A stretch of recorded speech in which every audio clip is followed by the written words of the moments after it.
네, 감사합니다. 자, 오늘 말씀 함께 읽겠습니다. 오늘 하나님 말씀 로마서 9장 1절부터 5절까지의 말씀입니다. 로마서 9장 1절부터 5절까지의 말씀. 신약 성경 251페이지에 있습니다. 신약 성경 251페이지 로마서 9장 1절부터 5절까지의 말씀 저희가 함께 읽도록 하겠습니다. 자, 천천히 함께 읽겠습니다. 시작. 내가 그리스도 안에서 참말을 하고 거짓말을 아니하노라. 나에게 큰 근심이 있는 것과 마음에 그치지 않는 고통이 있는 것을 내 양심이 성령 안에서 나와 더불어 증언하노니, 나의 형제 곧 고륙의 친척을 위하여 내 자신이 저주를 받아 그리스도에게서 끊어질지라도 원하는 바로라. 그들은 이스라엘 사람이라. 그들에게서 양자됨과 영광과 언약들과 율법을 세우신 것과 예배와 약속들이 있고, 조상들도 그들의 것이요 육신으로 하면 그리스도가 그들에게서 나셨으니 그는 만물 위에 계셔서 세세의 찬양을 받으신 하나님이시니라. 아멘. 네, 말씀을 위해서 기도하겠습니다. 하나님 아버지, 감사합니다. 오늘 금요 성령 집회에 저희가 가족과 민족을 위해서 기도할 수 있도록 이 말씀을 주시니 감사합니다. 성령 하나님, 오늘 성령 하나님께서 직접 이 말씀 선포하여 주옵소서. 종의 모습은 가려 주시고 하나님 말씀의 능력만 드러날 수 있도록 인도하여 주옵소서. 하나님, 특별히 저희 가족들, 예수 안 믿는 저희 가족들과 저희 민족을 위해서 기도할 때 성령 하나님께서 저희 마음 가운데 있는 눈물을 아시오니, 저희 마음 가운데 있는 이로 인한 뜨거움을 아시오니, 오늘 기도하게 하실 때 하나님 그 모든 기도 받으시고 그 모든 기도 주님의 책에 기록하여 주시고, 그 모든 기도를 통해서 정말 주님이 원하시는 때 원하는 방법으로 저희 사랑하는 가족이 구원받는 그 역사를 저희가 경험할 수 있도록 인도하여 주시옵소서. 응답하여 주시면 감사하고 예수님의 이름으로 기도드립니다. 아멘. 자, 오늘 말씀의 내용은 우리의 가족과 우리의 민족을 위해서 기도합시다 하는 내용입니다. 저희가 바울 서신 가운데 나와 있는 그 기도가 좀 더 기도되게 하는 방법, 이런 내용으로 지금 알아보고 있습니다. 근데 오늘의 내용은 특별히 저희 가족을 위해 기도합니다. 아마 제가 믿기에 지금 이 자리에 나오시는 분들 중에서 많은 분들이 가족을 위해서 기도하고 계실 거예요. 특별히 어떤 가족을 위해 기도합니까? 예수 믿는 가족을 위해 기도하세요? 아니면 믿지 않는 가족을 위해 기도하세요? 네, 믿지 않는 가족을 위해서 기도하시죠. 예수 믿는 가족은 일단 누구 손에 있어요? 네, 하나님 손에 있어요. 그럼 예수 안 믿는 내 가족도 하나님 손에 있어요? 아니면 없어요? 네, 예수 안 믿는 가족도 하나님 손 가운데 있는 겁니다. 근데 문제가 뭐예요? 아직 예수님 안 믿는다는 게 문제인 거죠. 그래서 오늘 특별히 오늘 말씀을 통해서 우리의 가족 가운데 예수님 안 믿는 사람을 위해서 기도하겠습니다. 그리고 우리 나라 민족을 위해서 또 기도를 하는 시간을 갖도록 하겠습니다. 오늘 사도 바울이 이 말씀을 하고 있습니다. 우리 9장 1절 2절 말씀을 보면, 내가 그리스도 안에서 참말을 하고 거짓말을 아니하노라. 나에게 큰 근심이 있는 것과 마음에 그치지 않은 고통이 있는 것을 내 양심이 성령 안에서 나와 더불어 증거하노니 라고 말씀하고 있습니다. 자, 이 말씀을 읽으시면 어떤 분들은 야, 사도 바울이 말이 다르네, 그런 말씀하시는 분도 봤어요. 왜냐하면 빌립보서에 뭐라고 말씀하셨어요? 사도 바울이 아무것도 염려하지 말고 라고 얘기했었잖아요. 아무것도 염려하지 말고 오직 모든 일에 기도와 간구로 너희 구할 것을 감사함으로 하나님께 아뢰라. 아니, 사도 바울이 뒤에서는 아무것도 염려하지 말라고 해놓고서 여기에서는 지금 근심하고 있다고 하니까 사도 바울이 좀 말이 다르지 않나요? 이런 말씀을 하시는 분이 있었습니다. 예전에 제가 한편으로는 대단하십니다, 칭찬도 해줬고, 한편으로는 이분이 정확히는 모르시구나, 그러면서 말씀을 드렸습니다. 여러분, 로마서가 먼저 쓰여졌을까요? 빌립보서가 먼저 쓰여졌을까요? 좀 더 깊게 들어가면 이제 사도 바울이 13편의 바울 서신을 썼는데 그 기록된 순서가 있습니다. 연도가 있어요. 제일 먼저 쓴 책은 뭘까요? 바울 서신 가운데서 사도행전 다음에 뭐가 있죠? 사도행전 다음에 로마서가 있죠. 그러니까 로마서를 제일 먼저 썼죠? 아니에요? 로마서 다음에 뭐가 있죠? 고린도 전서가 나오죠. 고린도 후서. 그러니까 그 다음에 쓴 게 고린도 전서랑 고린도 후서 쓴 거죠. 맞다. 네, 사도 바울이 제일 먼저 쓴 책 로마서가 맞습니다. 저만 손 들었나요? 아니다. 왠지 아닌 것 같죠? 네, 아닙니다. 사도 바울이 제일 먼저 쓴 것은 데살로니가 전서입니다. 뒤편에 나와 있죠.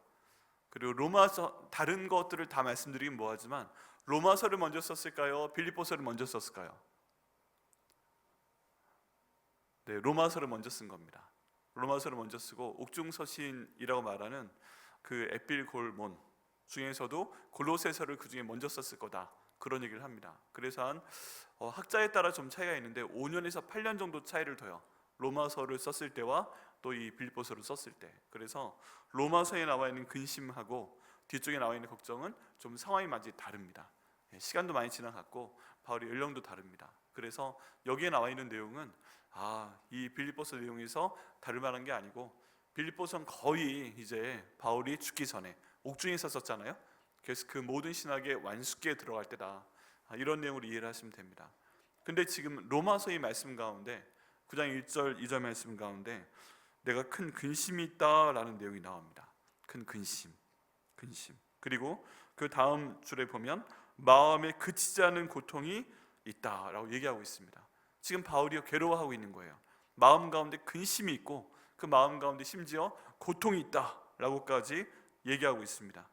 이것을 아닌 척 하고 싶어요. 지금 사도 바울이 예수님 믿는 사람이잖아요. 훌륭한 사람이잖아요. 그래서 모든 걸 다 기도하면 돼, 기도하고 나선 다 맡겨, 이러면 될 것 같은데, 내가 아닌 척 해도, 아니라고 하려고 그래도 내 양심이, 내 마음 가운데 있는 양심이 성령 안에서 나와 더불어 증거하고 있다라고 얘기하고 있다는 것입니다. 그럼 이게 어떤 종류의 근심인가, 어떤 종류의 고통인가, 그 내용이요, 한 장을 넘겨보시면 10장 1절에 나와 있습니다. 10장 1절에 한 장 넘기셔서 10장 1절 같이 한번 읽어보시죠. 시작. 형제들아, 내 마음에 원하는 바와 하나님께 구하는 바는 이스라엘을 위함이니 곧 그들로 구원을 받게 함이라 라는 것입니다. 그럼 여기 지금 9장 1절과 2절에 나와 있는 지금 바울이 양심이 막 지금 얘기하고 있는 그 근심, 그 고통은 무엇에 관한 거예요? 여기 있는 이스라엘은 같은 이스라엘 사람들입니다. 바울과 같은 민족. 이 당시의 유대인들이 거의 같은 민족인 것처럼 지금 현재의 우리나라 사람들도 거의 비슷하죠. 우리 대부분 까만 머리 갖고 있고 노란색 얼굴 갖고 있고 뭐 갈색이나 까만색 눈동자 갖고 있고 같은 인종이라는 겁니다. 우리 한민족도 가능하면 유지하려고 하고 있고 이스라엘 민족도 유대 민족도 그대로 가려고 합니다. 그러니까 이게 우리 가족의 모습이라는 거죠. 우리 가족의 모습. 그런데 이 사람들이 구원을 받는 것이 내 정말 소원이다. 내 민족이, 내 가족이 구원받지 못하고 있는 것 때문에 내가 마음 가운데 큰 근심이 있다. 그리고 그게 나한테 고통이 되고 있다라는 것입니다. 자, 손드시진 않아도 되는데 가족 가운데 예수님 믿지 않는 가족 있는 분들 계시죠? 이렇게 싹 둘러보니까 많으세요. 그죠? 많으세요. 그게 우리 아버지 어머니일 수도 있고 내 형제 자매일 수도 있고 내 자녀일 수도 있습니다. 항상 아픈 손가락이 있는데 예수 믿는 가족은 걱정이 좀 덜 돼요.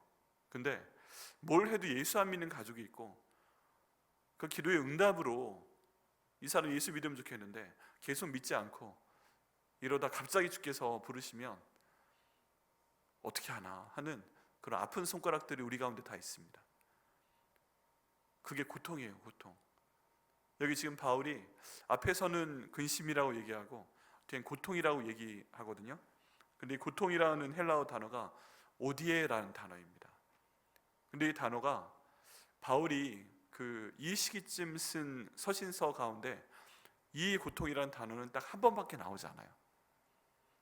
구약 성경에 나와 있는 히브리어를 헬라어로 바꾼 단어 가운데서도 이 단어는 한 번도 나오지 않아요. 무슨 얘기를 하는 거냐?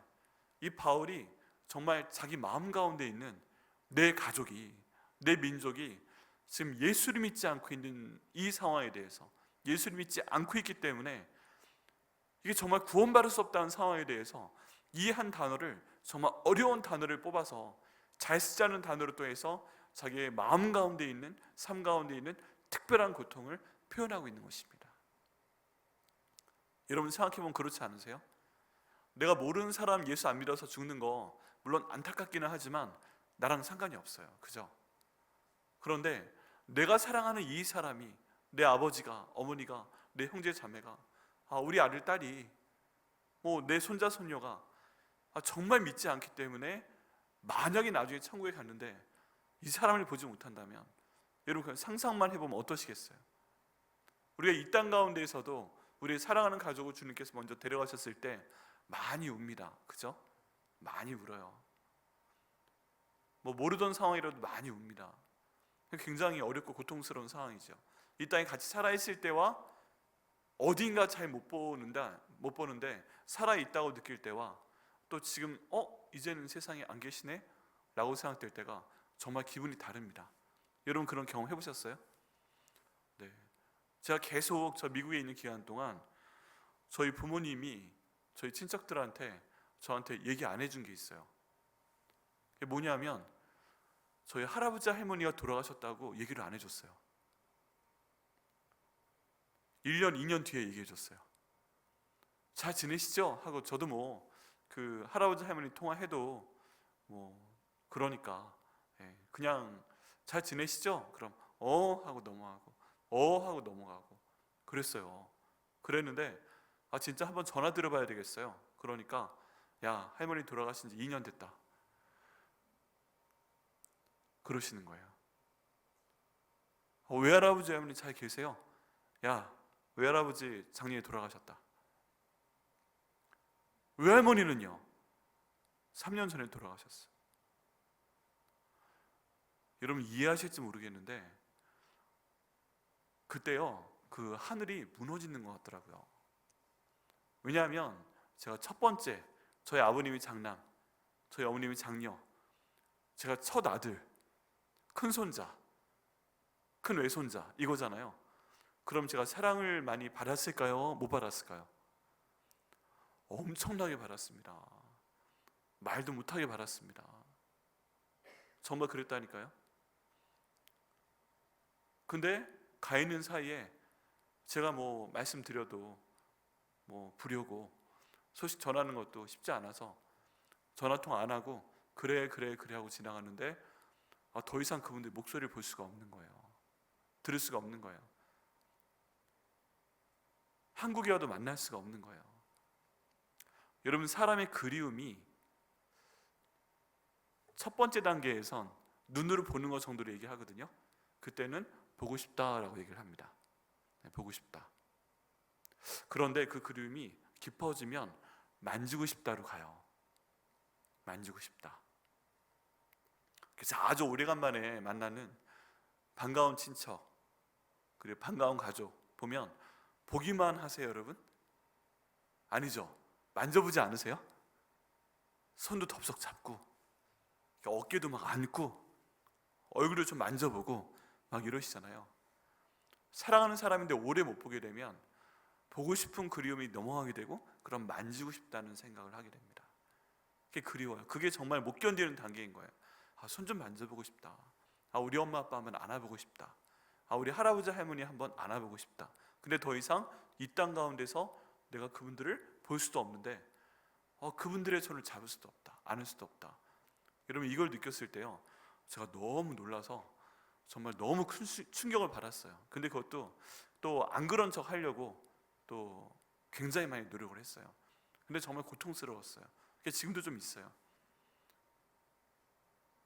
천국 가면 보게 될 거야. 그것도 확실하지 않아요. 사실 확실하지 않아요. 근데 이 땅 가운데서 잠시 보다가 이렇게 헤어지는 것도 이렇게 힘든데 여러분 예수님께서 요한복음에 말씀하신 내용이 뭐예요? 내가 지금 먼저 천국에 간다. 근데 가신 이유가 뭐예요? 내 아버지 집에 너희가 나중에 천국 왔을 때 거할 그 집을 예비하러 가는 거다 라고 말씀을 하십니다. 근데 성경에 나와 있는 이 예수님께서 천국에 하늘에 예비하시는 집은 몇 년짜리 집이에요? 우리 몇 년 산다고 그래요? 천국에 가면 1000년 이상 산다고 그러잖아요. 1000년 이상. 예. 여러분, 이게 굉장히 미국에 있는 아주 유명한 아시아계 그 설교자가 이걸 한번 표현을 한 적이 있어요. 어떤 걸로 표현을 하냐면, 밧줄을 가지고 나와서 끝에만 테이프를 감았어요. 조금만 감았어요. 그리고서 이 땅 가운데서의 삶이 이렇게 조그만한 그 기간밖에 되지 않는다. 그리고 나서 우리가 예수님과 함께 사는 그 기간이 얼마나 먼지 아세요? 얼마나 긴지 아세요? 그리고 한 10cm 정도만 이렇게 딱 밧줄의 끝을 테이프로 감고 나머지는 쫙쫙 빼는 거예요. 설교단 무대 전체. 그러면서 이거를 운동하는 것처럼 딱딱 쳐요. 근데 비교가 안 되는 거예요. 비교가. 그분의 특징은 눈으로 보여주는 설교를 잘하거든요. 근데 그 설교를 보고 정말 황당했어요. 황당했어요. 정말 눈에 보이는 기간 조금밖에 되지 않네? 근데 이거 쫙쫙쫙 뽑아서 쫙쫙쫙 하더니 이렇게 길어요 하고 쫙 하는데 저 끝에 밧줄이 화닥 화닥 화닥 움직이는데, 저렇게 기네? 저렇게 오래 사네? 이 땅 가운데서 조금 사는 거 100년 정도 사는 거랑 비교가 안 되네? 이 땅 가운데 우리가 100년 정도 짧게 살다가 지금 우리 나이가 이제 50대에서 60대에서 이제 막 부모님들 소천하실 거 생각을 하고 있고, 그러면 그분의 인생 가운데서 좀 보고 우리 인생 가운데서 우리 죽기 전에 한 40년 못 보는 것 뿐인데, 그게 이렇게 슬픈데, 만약에 이제 우리가 예수님께서 보내셔서 예수님의 은혜 가운데 정말 하나님의 은혜로, 그리스도의 보혈의 은혜로 천국에 가서 청주잔치에 딱 갔는데 아무리 찾아봐도 내 가족이 보이지 않는다? 천국은 만날 줄 알았는데 보이지 않는다? 그 목소리 들을 수 없다? 내가 만져볼 수 없다? 여러분, 천국에 가면 가족에 대한 기억이 있을까요? 없을까요? 있다. 죽고 난 다음에 가족에 대한 기억이 있을 것 같다. 손 들어보세요. 천국 가면 머릿속을 싹 다 지워버리셔서, 그런 영화 제목도 있잖아요. 내 머릿속에 지우개. 옛날 거. 싹 지워버려서 천국 가면 가족에 대한 기억이 하나도 없을 거다. 오직 우리 주님만 계신다. 그렇게 생각하시는 분 안 계세요? 가족이 있을 것 같아요?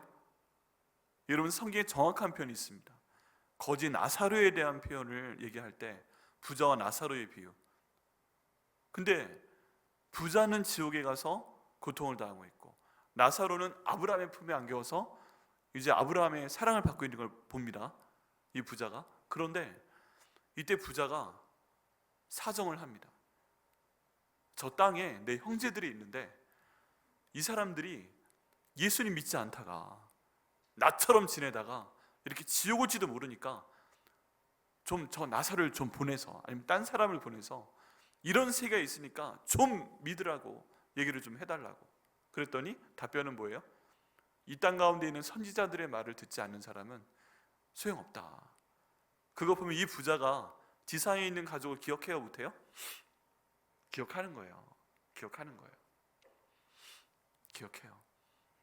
또 여러분, 가끔 천국과 지옥에 다녀왔다 이렇게 간증하시는 분들이 있잖아요. 그분들의 간증은 뭐냐면, 천국과 지옥에 내가 다 가서 보고 왔다, 이런 얘기 합니다. 근데 이거는 진짜일까요? 아닐까요? 아니야. 네, 맞습니다. 왜 아니냐면 그 장면에서 얘기합니다. 이 천국과 지옥 사이에 커다란 장벽이 있기 때문에 마음대로 건너다닐 수가 없다. 성경에서 그렇게 얘기하고 있는데, 아주 옛날에 어떤 잘못된 이야기를 전하시는 분이 난 다 다녀왔다. 그것만 해도 거짓말이구나. 성경에 모든 것이 다 있습니다. 여러분, 그렇게 나눠져 있는 상황 가운데 우리가 나중에 천국 가면 우리 가족 기억합니다. 내 남편, 믿지 않는 남편, 내 믿지 않는 아내 기억합니다. 내 믿지 않은 그 부모님, 우리 아빠 엄마 기억합니다. 내 믿지 않는 우리 자녀들 기억합니다. 뭔지 좀 불안해서 저기 믿나 안 믿나, 제 구원 받을까 못 받을까 불안한 상황 가운데 있어도 우리가 그냥 눌러놓고 있잖아요. 왜 그래요? 괜히 그거 말하면 괜히 분위기 안 좋아지니까. 이제 하루에 보는 시간도 얼마 안 되고 뭐 다 결혼시키고 나서는 1년에 보는 시간 몇 번 안 되잖아요. 근데 굳이 그런 얘기를 해가지고 어쩌다 보는 사람한테 그것 때문에 괜히 한 소리 듣고 괜히 나 다시는 이 집 안 올 거예요, 뭐 이런 얘기 들을 필요가 없으니까 안 합니다. 여러분, 그런데요, 천국 갔을 때 그 사람 없으면 어떻게 하실 거예요? 내 궤에서 없는 것도 아닌데.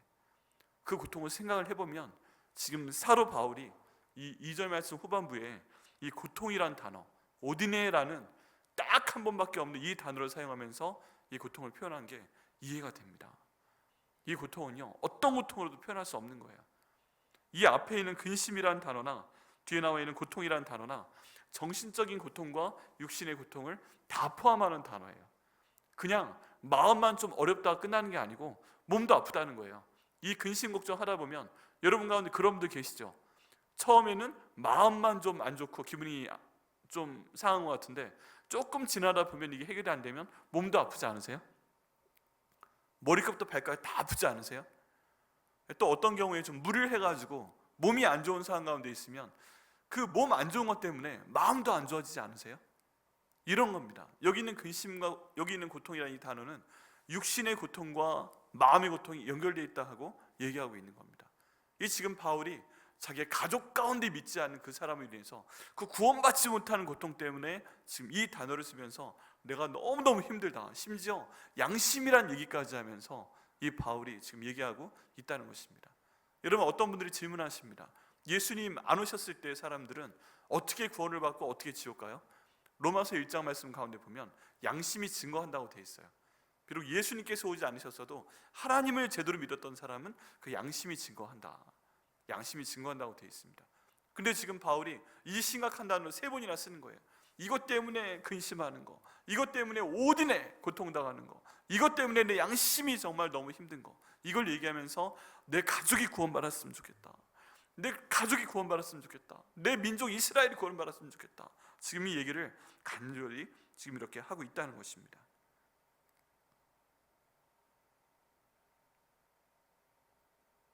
여러분, 어떤 사람의 얼굴이 떠오르시나요? 이 말씀을 들으면서 지금은 저희가 여러 가지 일 때문에 그냥 무시하고 지나가는 게 있습니다. 그런데 정말 저희 삶 가운데 가장 중요한 것은 우리가 모르는 사람한테 복음 전하는 것도 중요한데 내 가족 가운데 믿지 않은 사람한테 계속 복음을 듣게 하는 것이 가장 중요합니다.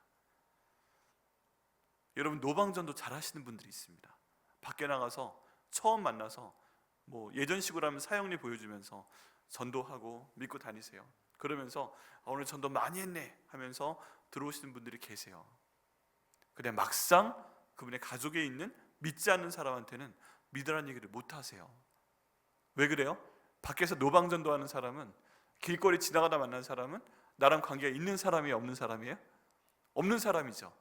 그냥 좀 기분이 안 좋아도, 때로는 좀 쪽팔려도 지금 잠깐 만나고 보내면 관계없죠.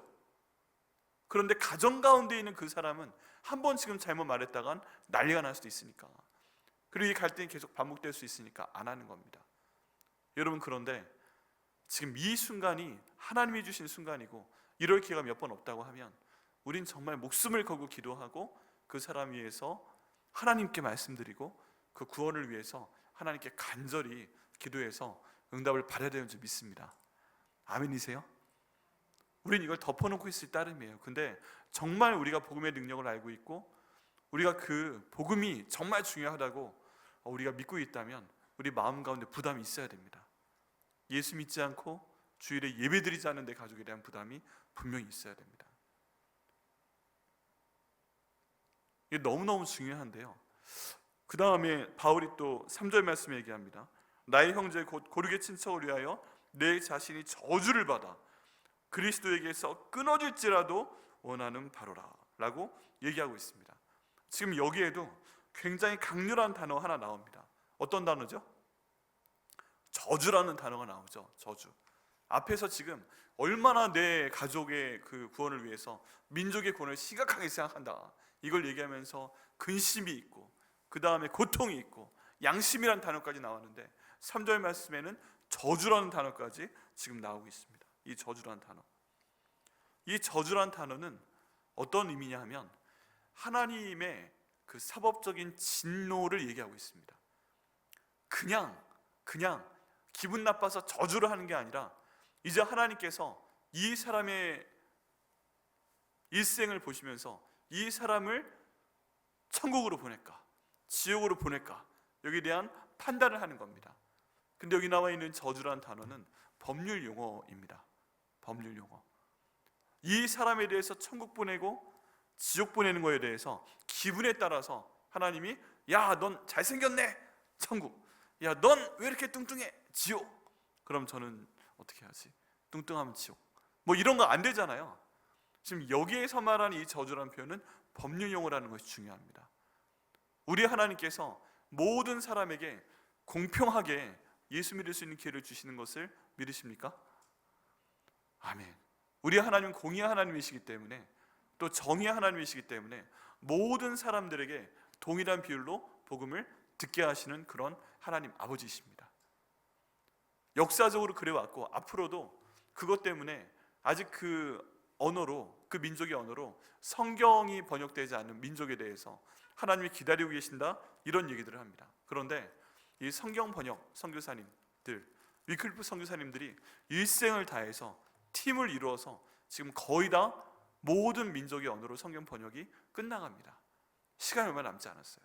그리고 이 성경을 통해서 복음을 들을 수 있는 기회가 주어져서 모든 사람들이 복음을 듣게 되면 이제 하나님께는 하실 말씀이 있는 거예요. 나는 시간 줬어. 나는 복음 들을 수 있는 시간 줬어. 난 성경 번역할 수 있는 시간 줬어. 그리고 나서 이제 그 민족한테 그 성경을 가지고 복음 전할 수 있는 선교사들도 많이 보내셨어. 그만큼 내가 기회를 주고 합당하게 기회를 줬는데 만약에 믿지 못한다면 그거는 너의 책임이다. 그래서 여기 나와 있는 저주는 뭐냐 하면 내가 그만큼 기회를 줬는데 네가 믿지 못한 것에 대해서 내가 법적으로 판결을 내리겠다. 너는 구원받아 천국, 너는 아니야 지옥으로 가라. 이렇게 하나님이 말씀하신다는 겁니다. 그런데 사도 바울의 마음은 지금 뭐예요? 그 하나님의 심판대 앞에 서 있는, 예수님의 심판대 앞에 서 있는, 성령 하나님의 심판대 앞에 서 있는 내 가족이 거기 서 있을 때 그 사람 옆으로 안 믿는 거 알고 있으니까 치워버리고 하나님, 제가 대신 하나님의 그 심판을 받겠습니다. 하나님의 그 사법적인 판단을 받겠습니다. 그냥 이 사람 천국 보내주시고 저를 지옥 보내주세요 라고 자기가 대신 벌을 받겠다 하는 얘기와 똑같은 것입니다. 우리 하나님 그렇게 하시는 않죠. 그런데 자기의 그 모든 것을 일생을 무릅쓰고서라도 그 저주 제가 받겠습니다. 그 판단 제가 받겠습니다. 저는 믿고 있지만 제가 대신 지옥 가겠습니다 라고 지금 사도 바울이 나서고 있다는 것입니다. 그만큼 구원에 대한 문제는 굉장히 중요합니다. 여러분 천리역정에 보면 천리역정, 존 번역이 쓴 천리역정이 1편과 2편으로 나뉘어져 있습니다. 근데 1편에 보면 1편에서 그 천국으로 가기 위해서 떠나는 사람 이름이 있어요. 그 사람 이름이 뭐예요? 크리스찬이라고 합니다. 그리고 나서 떠나죠. 결국에는 거기에 도착을 합니다. 근데 2편으로 들어가 보면 1편에서 이 크리스찬이 그 장망성, 장망성이 무슨 뜻인지 아세요? 장차 망할 성이라는 뜻입니다. 이 세상인데 장망성, 장차 망할 성, 번역도 기가 막히게 했어요. 그 장차 망할 성에서 이렇게 살 수는 없습니다 하고 천국으로 가려고 갈 때 같이 가자고 합니다. 아버지 같이 가요. 여보 같이 갑시다. 얘들아 같이 가자. 우리 장차 망할 성에서 계속 살 수 없잖아. 천국에 가면 1000년 동안 살 수 있다고 하는데 이거 우리가 몇 년 살겠냐. 내일 죽을 수도 있고 한 10년 살다 죽을 수도 있고 길어봐야 100년이다. 여기 우리 떠나야 된다. 가자 하고 얘기했는데 그 부모님도 그 아내도 그 자녀들도 비웃습니다. 혼자 가세요. 혼자 가세요. 이렇게 해서 갔는데 그렇게 해서 크리스찬은 혼자 예수님 믿게 됩니다. 구원 받습니다. 근데 2편에서 희한한 장면이 나옵니다. 희한한 장면이. 그게 뭐냐 하면 이 크리스찬의 아내인, 남편의 아내인 크리스티아나하고 4명의 자녀가 우리도 내 남편의, 내 아버지의 강기를 따라서 이 장망성을 떠나서 가보겠습니다 하고 짐을 싸더니 나오는 겁니다. 그래가지고 옆에서 보던 사람이 신기한 거예요. 아니 그때 당신 남편이, 그때 당신의 너희들의 아버지가 떠날 때 그때 막 비웃고 혼자 가 이랬는데 왜 지금은 이렇게 떠나는 거냐고 그랬더니 이 크리스티아나 아내와 애들이 시편 말씀을 통해서 답변을 합니다. 어떤 시편 말씀인가? 시편 126편 5절과 6절에 나와 있는 내용입니다.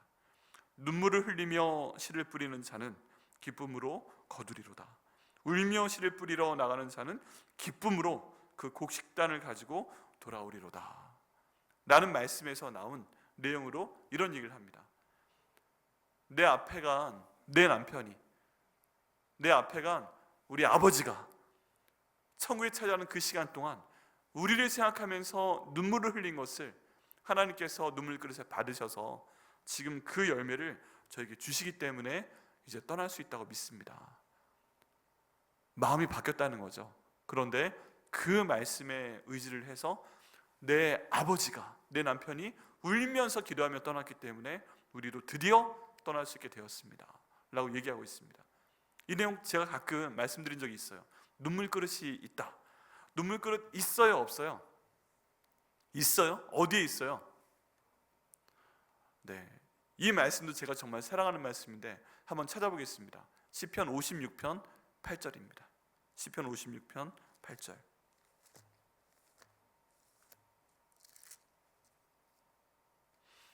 네, 5, 6, 7이 아니라 5, 6, 8입니다. 외우기 쉬우시죠? 시편 56편 8절. 구약성경 842페이지에 있습니다. 자, 여기에 정말 우리의 마음을 뭉클하게 하는 그런 말씀이 있습니다. 같이 한번 읽어보겠습니다. 시작. 나의 유리함을 주께서 계수하셨사오니 나의 눈물을 주의 병에 담으소서. 이것이 주의 책에 기록되지 아니하였나이까 라고 되어 있습니다. 여기 보면 나의 유리함을 주께서 계수하셨다라고 되어 있습니다. 계수는 뭐예요? 이건 굉장히 감각적인 단어인데 대충 눈으로 보거나 하는 게 아니라 손으로 만져가면서 하나하나 이렇게 셌다는 얘기예요. 그냥 세는 게 아니에요. 네, 우리 막 이렇게 돈 세잖아요. 근데 미국 사람들은 하나, 둘 이런 식으로 세거든요. 만져보며 셉니다.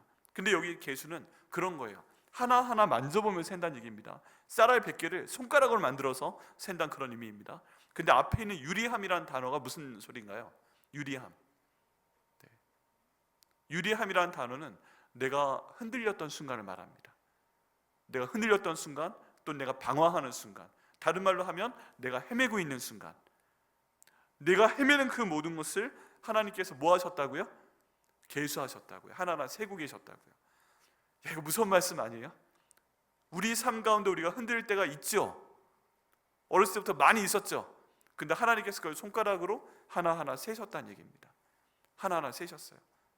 그리고 그 다음 말씀, 나의 눈물을 주의 병에 담으소서. 이렇게 내가 헤맬 때, 내가 막 고통 가운데 있을 때, 그때 내가 흘렸던 그 눈물을 주의 병에 담으소서라고 되어 있어요.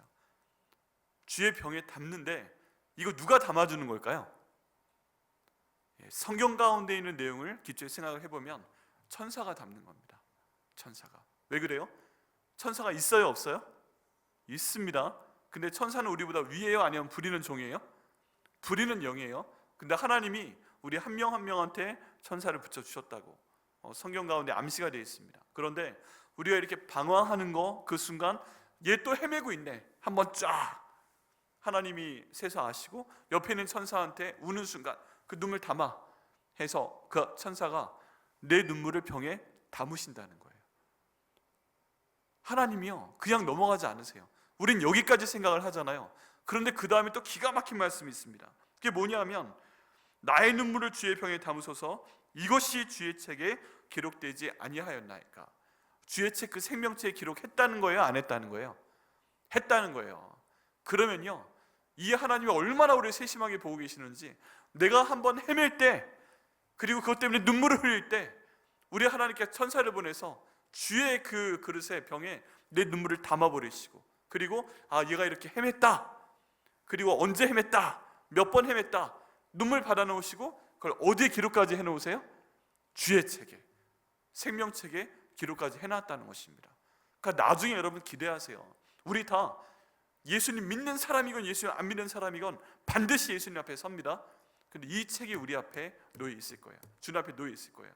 뭐라고 해도 너 이때 헤맸잖아. 아유, 15,432번 헤맸네. 그리고 그 중에 9,800번 눈물을 흘렸네. 내가 다 써놨어.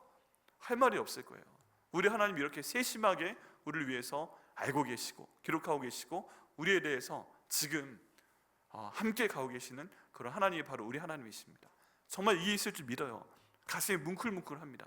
그런데 지금 이 천류역정에서 뭘 가지고 내 자녀가, 내 아내가 구원받았다고 얘기해요? 내가 그렇게 힘든데, 헤매는데 내가 지금 무엇 때문에 유리하는 거예요? 여러분, 이제 이것을 예수 믿지 못하는 우리 가정 때문에 그냥 고통받는 걸로 생각을 해봅시다. 여기 보면 이 말씀 가운데 봤을 때 5, 6, 8에 보면 나의 유리함을 주께서 계수하셨다. 근데 무엇 때문에 내가 지금 헤매고 있나? 무엇 때문에 내가 지금 흔들리고 있나? 그건 무엇이냐면 예수 믿지 않는 내 가족 때문에 내가 지금 흔들린 거예요. 다른 내 몸이 아파서, 내가 지금 재정적인 어려움이 있어서, 내가 다른 사람들과의 어려움 때문에, 그게 아니라 이렇게 적용을 해보시는 거예요. 내가 내 남편이, 내 아내가, 내 아들이, 내 딸이 믿지 않는 걸 생각할 때 내가 갑자기 출렁하는 거예요. 마음도 출렁하고 마음이 고통이 되고 몸도 아프고 눈물도 흘리고, 이거를 주님의 천사가 내 옆에 딱 그 눈물을 받아서 보여드리면 알았어, 내 사랑하는 딸이, 내 사랑하는 아들이 그 가족 가운데 예수 믿는 사람을 위해서, 예수 안 믿는 사람을 위해서 흔들거렸어, 힘들어서 눈물 흘렸어. 그걸 하나님이 적어 놓으셨다가 그 눈물을 바르셨다. 어떻게 한다고요? 눈물을 흘리며 씨를 뿌리는 자는 뭐로 단을 거두리로다? 기쁨으로 단을 거두리로다 말씀하시면서, 비록 그 사람이 지금 믿지 않을지라도 그 눈물을 받으신 하나님께서 책에 써놓은 것을 보시고 이 사람에게 구원의 길을 열어주신다고 약속하고 계십니다. 이 모든 상황 가운데 사도 바울이 이것을 위해서, 이 말씀을 너무너무 잘 알고 있는 사도 바울이, 그래서 내가 근심이 됩니다, 웁니다, 받아주고 쓰고, 그래서 내가 고통이 됩니다, 쓰고, 내 양심이 웁니다, 쓰고, 그 다음 내가 대신 저주를 받고 싶습니다, 그 사업적인 심판을 내가 대신 받고 싶습니다 할 때, 알았어 유리 네가 지금 그것 때문에 힘드는 거구나, 그래서 네 눈물글을 이렇게 담겨져 왔고 그 다음에 여기 계시됐으니까 내가 구원해 주겠다. 내가 이렇게 기도하고 있는데 아직까지 내 가족이 예수 안 믿는 이유는 뭐예요? 우리 주님께서 암시하는 건 한 가지, 눈물 그릇이 덜 찼다, 기도의 잔이 덜 찼다. 이 눈물의 분량은 이만큼인데 아직 눈물의 이 잔 가운데 아직 눈물이 가득 채워지지 않았다. 네가 더 울어야 되겠다, 더 기도해야 되겠다, 우리 주님께서 말씀하고 계십니다.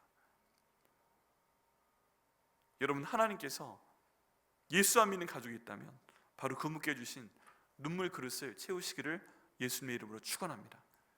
예수 안 믿는 남편을 위한 눈물 그릇을 기도하며 채우시고요, 예수 안 믿는 이 아내를 위해서 눈물 그릇 채우시고요, 예수 안 믿는 아들 딸을 위해서 눈물 그릇 채우시고요, 그것을 아구까지 딱 채우시는 순간 주께서 되었다 말씀하시면서 응답하실 걸 믿습니다. 여러분, 이거 기억하셔야 됩니다. 이제 내가 사랑하는데 예수 안 믿는 그 자녀를 생각할 때, 그 가족 기억할 때 눈물 그릇 생각하세요. 내가 만약에 눈물 한 방울만 더 흘렸으면은, 기도하면서 흘렸으면 이 사람 하나님이 구원하셨을 건데 내가 몇 방울이 부족한 거지? 한 방울이 부족한가? 그러면요, 주님께 나와서 우셔야 됩니다. 여러분, 그게 최고, 저희 가운데 있는 최우선순위입니다. 다른 건 뭐가 그렇게 중요해요? 뭐가 그렇게 중요하겠어요? 천국 가서 그 사랑하는 사람을 못 보게 되는데. 저는 항상 그런 생각합니다. 여러분, 그런 가족이 있겠지만 저희 아들이 1년에 한 번 올까 말까 하니까, 지난 겨울에 왔다가 갔고 이번 겨울은 못 와요 그러고 있는데, 야, 1년에 한 번도 못 보냐? 한 번도 못 만져보냐? 나 닮은 잘생긴 아들아, 우리 딸도 나 닮아 이쁜 딸아. 그러면 저희 딸은 거부합니다. 자기는 얼마 닮았다고. 근데 아들은 아빠 쪽이다, 맞다, 그렇게 하는데 막 보고 싶고 만지고 싶고. 근데 못 본다? 야, 그럼 언제 오려고 그러니? 그럼 또 사려 말을 못 합니다. 근데 이게 천국으로 확장이 된다? 1000년 동안 못 본다? 야, 그거 정말 견디기 힘든 거예요.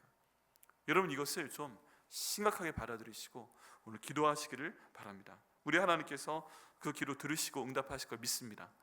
가끔 그런 말씀하십니다. 아무리 기도를 해도 기도 응답이 오는 것 같지가 않습니다, 목사님. 여러분, 근데 그렇지는 않습니다. 왜 그러냐 하면 여러분 좀 구분하셔야 될 게 있어요. 그게 뭐냐 하면 기도 응답이 시작된 때가 있고요, 기도 응답이 시작된 때와 그 기도 응답이 내 눈에 보이는 때는 다릅니다. 달라요. 하나님께서는 우리의 기도를 듣자마자 기도 응답의 과정을 시작하셨습니다. 믿으십니까? 아멘입니다. 근데 그 기도 응답을 나한테까지 다다라서 이게 기도 응답이구나 이렇게 알게 되는 그 때는 시작된 때와 달라요. 그래요, 안 그래요? 그죠? 그럼 내 눈에 안 보이는데 하나님은 열심히 일을 하고 계시는 거고, 그게 내 눈에 안 보일 뿐이지 기도 응답은 이루어지고 있는 것을 믿으셔야 됩니다. 다니엘의 경우를 보면 그렇죠. 다니엘이 3주 동안 절식기도 하고 하나님께 나라 민족을 위해서 아뢰고 있는데 나중에 3주 뒤에 천사 가브리엘이 와서 뭐라고 얘기하고 있어요? 네가 기도를 하자마자 하나님께서 응답을 너에게 바로 보내주라고 나를 보내셨다. 이게 몇 주 전이라고요? 3주. 기도 응답은 이미 하나님이 3주 전에 보내셨는데 지금 3주 후에 기도 응답이 온 거잖아요. 그러니까 우린 이걸 믿어야 됩니다. 내 기도한 그 순간에 기도 응답은 이미 시작되었다. 그런데 도착하는데 시간이 걸린다. 여러분, 이 내용을요 요나를 통해서도 볼 수가 있습니다. 요나가 물고기 뱃속에 들어갔잖아요. 그리고 그 안에서 뭐라고 기도해요? 하나님 살려주십시오, 구원은 하나님께 있습니다, 이렇게 기도하고 있잖아요. 근데 그 기간 동안에 이 물고기가 요나를 먹은 그 거기에 그대로 있었어요? 아니면 요나는 어디로 가는지 모르는데 이 뱃속에 물고기 넣고 막 움직여서 니느웨 쪽으로 가고 있었어요? 니느웨 쪽으로 가고 있었어요. 이 사흘 동안 요나는 막 뱃속에서 막 자기 죽을까 봐 기도하고 있는데 하나님께서 마음 가운데 중심을 아시고 잘못했다고 하는 거 아시고 이미 물고기한테 명령해서 니느웨 쪽으로 보내고 계셨던 거예요. 그리고 잘못했습니다 라고 했을 때 팍 물고기가, 큰 물고기가, 고래라는 법이 없어요. 그냥 빅피쉬예요. 물고기가 팍 뱉어냈는데 거기가 어디였더라? 원래 하나님이 가라고 했던 니느웨 해변이었더라. 근데 니느웨 해변에서 조난당한 게 아니잖아요. 다시스로 가는 배였단 말이죠. 이 사흘 동안 요나가 기도할 때 이미 하나님의 응답은 요나 가운데 이루어지고 있었다, 본인이 몰라도. 그러니까 기도 응답이 나타났을 때와 기도 응답이 시작된 때는 다르다. 그러면요 여러분, 이것도 믿으셔야 됩니다. 내 안 믿는 가족을 위해서 기도했던 순간이 있으세요? 많이 있으시죠? 근데 지금 뭔가 안 벌어지고 있는 것 같죠? 그런데 완전한 결론이 눈에 보이지는 않은 것이지 하나님의 기도 응답은 지금 보이지 않는 곳에서 이루어지고 있는 과정 가운데 있음을 믿으시기를 예수님의 이름으로 축원합니다. 그럼 기다리시는 거예요. 여러분, 방금 말씀드렸던 시작하는 시점과 나타나는 시점을 기억하셔야 돼요. 다니엘이 기도했는데 응답받는 3주의 시점, 요나 기도했는데 사흘 뒤에 뱉어내는 시점. 두 사람 다 어떻게 알았어요? 이미 기도 응답은 3주 전에 됐다고요? 이미 기도 응답은 이루어졌네. 그리고 내 눈에 보이는 순간은 결과만 보는 겁니다. 우리 하나님 너무 선하신 분이고 너무 나를 사랑하시는 분이기 때문에 우리의 기도 응답은 진행되고 있는 줄 믿습니다. 여러분, 힘드시죠? 너무 어려우시죠? 답답하시죠? 기도 응답은 시작되었습니다. 오늘 그 내용으로 저희가 간절히 기도하겠습니다. 그럴 때 하나님께서 우리 가족 가운데 있는 믿지 않는 분 반드시 구원하실 거 믿습니다. 조금만 더 채우세요. 좀만 더 우세요. 조금만 더 기도하세요. 그때 하나님께서 응답을 주실 것입니다. 또 나라와 민족을 위해 기도해야 됩니다. 우리나라가 단일 민족이라고 하지만 사실 단일 민족은 아니죠. 많이 바뀌어가고 있습니다. 근데 그럼에도 불구하고 우리 민족이 하나님께 나아갈 수 있도록 기도하셔야 됩니다. 예수 믿는 민족 될 수 있도록 기도하셔야 됩니다. 많은 분들의 의견이 엇갈리고 있지만 이번에 미국의 대통령이 트럼프가 됐잖아요. 근데 여러 가지 계산이 있습니다. 그런데 우리 예수 믿는 사람들이 보는 내용은 한 가지입니다. 한 가지. 그게 뭐냐면 하나님의 창조 섭리에 대한, 남성과 여성에 대한 구분을 회복시키는 것이 중요한데, 지금 트럼프가 당선되기 전에 공약으로 내세운 내용이 있습니다. 기가 막힌 내용인데 이게 말도 안 되는 내용인 것 같은데 이걸 대통령이 공약으로까지 세워야만 되는 내용들이 있었어요. 제가 몇 개를 읽어드립니다. 첫 번째는 남성과 여성만 미국 정부가 인정하는 유일한 성별로 인정한다. 이해가 되세요? 남성과 여성 말고 또 다른 성이 있어요, 없어요? 우리가 보기엔 없죠. 미국엔 있어요. 이미 있어요, 다른 성이. 굉장히 황당한 일이죠. 여러분, 그리고 3주쯤 전에 독일에서 법이 하나 통과가 됐습니다. 근데 어떤 법인 줄 아세요? 어떤 법이냐 하면 이제 독일에선 더 이상 그 성적인 그 남성과 여성을 생물학적인 걸로 구분하는 것을 내려놨습니다. 포기했습니다. 정말 황당한 얘기인데, 생물학적인 남성이라도 나 여자입니다 하면 검사해보지도 않고 인정하는 걸로 법률이 통과됐어요. 나 여자인데 남자입니다 라고 얘기하면 그럼 남자 하세요 하고 인정하는 걸로 통과됐어요. 결혼도 내 이 남성과 남성끼리 하겠습니다 그럼 인정하기로 했어요. 근데 이번에 독일 법령에는 하나가 더 추가됐어요. 내가 짐승과 결혼해서 성적인 관계를 맺고 싶어요. 이게 추가됐어요. 근데 이것도 그렇게 하세요 하고 넘어갔어요. 이제 사람이 소와 사람이 말과 사람이 개와 이게 통과됐어요, 독일에서는. 그리고 개를 안고 다니면서 사랑하는 내 와이프예요, 사랑하는 내 남편이에요. 그래도 독일에서는 합법이에요.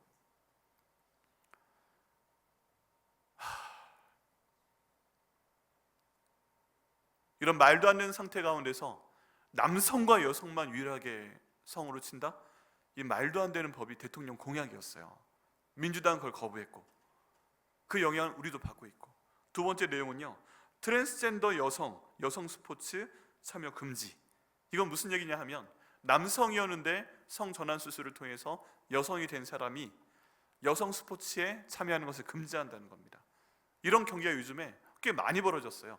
분명히 보기엔 남자인데 이제 그 남성이 표본만 제거했다고 해서 남성 호르몬이 나오고 있는데 여성들이 참여할 수 있는 경기에 해서 챔피언이 돼버립니다. 금메달을 먹어버립니다. 권투 경기에 그런 게 있었어요. 여성으로 성전환 수술을 했는데 그 트랜스젠더 여성이 나와서 싸우니까 주먹이 다르잖아요. 여자가 한 대 먹고 굉장히 센 사람이었는데 울면서 자기 못 싸우겠다고 해버렸어요. 주먹이 파워가 다르잖아요. 이제 그걸 금지한다. 당연한 거 아니겠어요? 근데 이게 대통령 법령이었어요. 내가 대통령 되면 이거 하겠습니다. 세 번째, 군대 내에서 트랜스젠더 금지하겠다. 이것도 주한미국 내에서 굉장히 심각한 일입니다. 네 번째, 이거 전에 제가 한번 저희 백일성경통독 남성반에게 자세히 한번 말씀드린 적이 있고 한데, 여러분 캘리포니아 주에서 몇 개월 전에 법이 통과가 됐어요. 그게 뭐냐면 미성년이 부모의 동의 없이 성전환 수술을 받을 수 있다는 법령이었습니다. 학교 상담교사한테 얘기하면 이걸 부모한테 통보하면 안 돼요.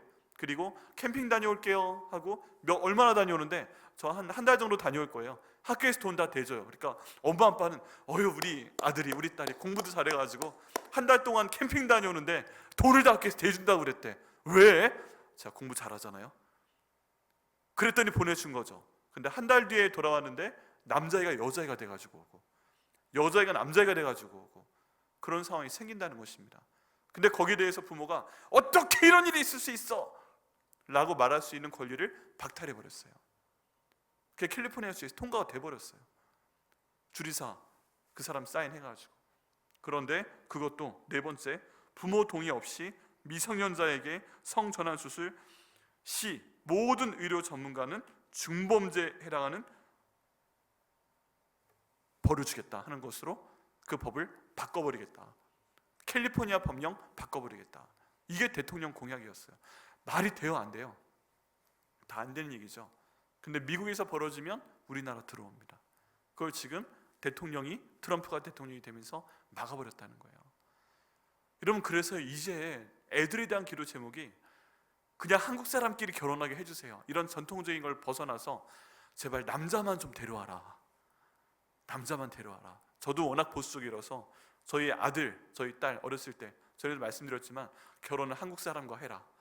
정말 좀 부탁한다.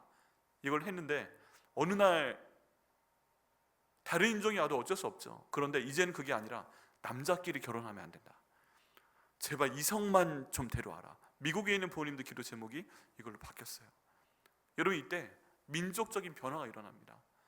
민족이 망하는 겁니다. 하나님 망하게 하신다고 그랬거든요. 하나님 이게 우리나라 가운데 들어오지 않도록 인도하여 주시옵소서. 저희가 그렇게 기도할 때 하나님께서 우리 민족을 살릴 걸 믿습니다. 이제 막 다른 게 아니에요. 공부 애들이 안 한다? 막 그런 게 아니라 우리 애가 여자애로 바뀌지 않도록 해주세요. 우리 애가 남자애로 바뀌지 않도록 해주세요.